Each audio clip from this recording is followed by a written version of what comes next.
local. A little bit of smaller breakfast than usual just because I got a big training morning. Scrambled eggs, bacon on toast. This is the Thai chili scram. And then I'm just gonna put on the side of that the birch and muesli bowl. So this will give me around about 150 grams of carbs. I'm training in an hour and a half and it's boxing training, so I don't want anything that's gonna sort of sit in the gut too long, and I don't want anything that's too high in fat, which is gonna slow digestion heaps.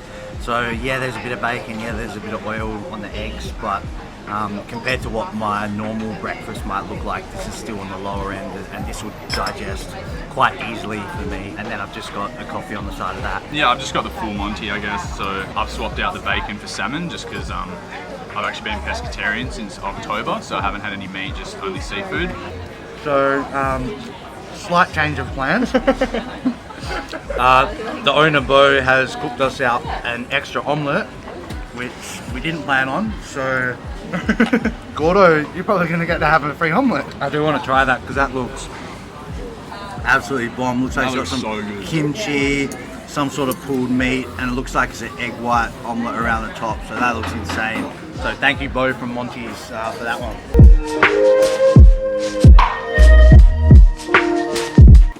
We are at my new hobby, which is Tai Chi.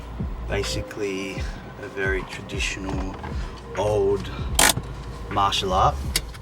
I don't necessarily agree with all the principles of Tai Chi, like the life force and things like that. But when you look at the research on Tai Chi, there's actually really solid evidence for managing anxiety, managing stress, managing depressive symptoms, improving flexibility, mobility, muscle strength in the elderly, preventing falls, managing arthritis. So the evidence, even though I don't maybe agree with the why those benefits are happening, the benefits are still there when you look pretty deeply into the research. I've been super interested in it for a while, basically just from the martial art history side of things. But I do think there are some pretty solid benefits that come alongside it. It's very challenging, and I'm hoping that after a few weeks I look like the next airbender.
Session, but you're basically in a half squat for an hour while your brain's in overdrive, trying to think about these movements and trying to keep them smooth and flowy. So it's damn hard from that perspective. But we learned a lot of cool stuff today, especially more about the martial art side of Tai Chi. So what I'm hoping is that I can use some of that stuff that I learned today for some of my sparring that we're going through now. So a lot of stuff about like how to deflect punches and to sort of wait and choose your strikes cleverly.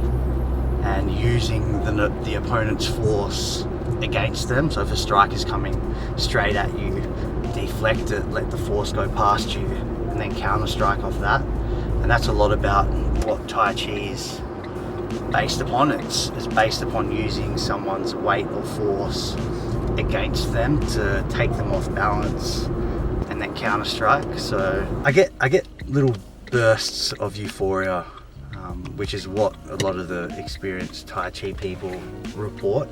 Definitely don't get it the whole time, I think, just because I haven't got to that point where it can be like autonomous and I don't have to make very calculated decisions about all the movements. Like they just don't happen naturally. I'm using a big chunk of my cognitive capacity just to pull off the movements.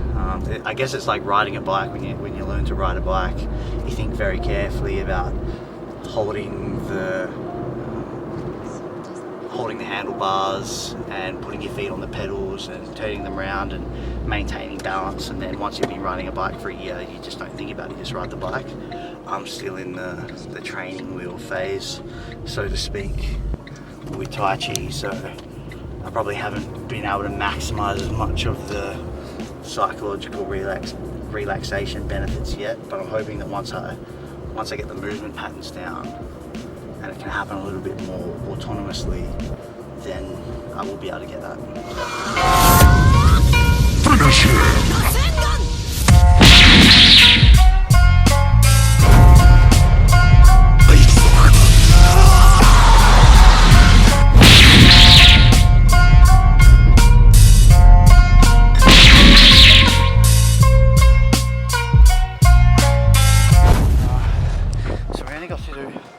One round. I'm supposed to do 4 rounds.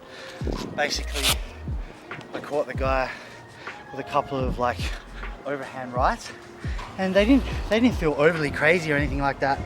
But at the end of the first round, he's gone and told his coach that he's got a concussion from one of the shots and that he's not coming back out to do the other 3 rounds. So basically, he just quit, which is freaking frustrating because how long we've been there for, like 3 hours? 2.5 hours. Like that, yeah. 2.5 hours waiting for 4 rounds, and we get 3 minutes of boxing total, and now we're heading home. So a little bit frustrating. I went and spoke to Fox, who's like a big time coach, and he was the guy's coach that I was sparring today.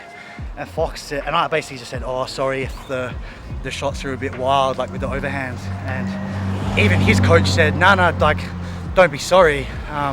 You as a shorter fighter should be coming around the sides and over the top. So I'm not really sure what to do, because my coach was like, oh, hit straight more, don't try and go over the top. But yeah, it's a bit of a tough one.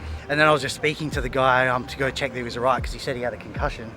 And I just said, oh, sorry about that. And he goes, oh, no, it's fine. Like, I just know that if we went for a second round, you're gonna knock me out. And like obviously I won the round, but I wouldn't say it was beating him up. Like, if we look at the footage, I wouldn't say I'm beating him up. But yeah, a little bit frustrating, but that's boxing. Could have been me on the other end.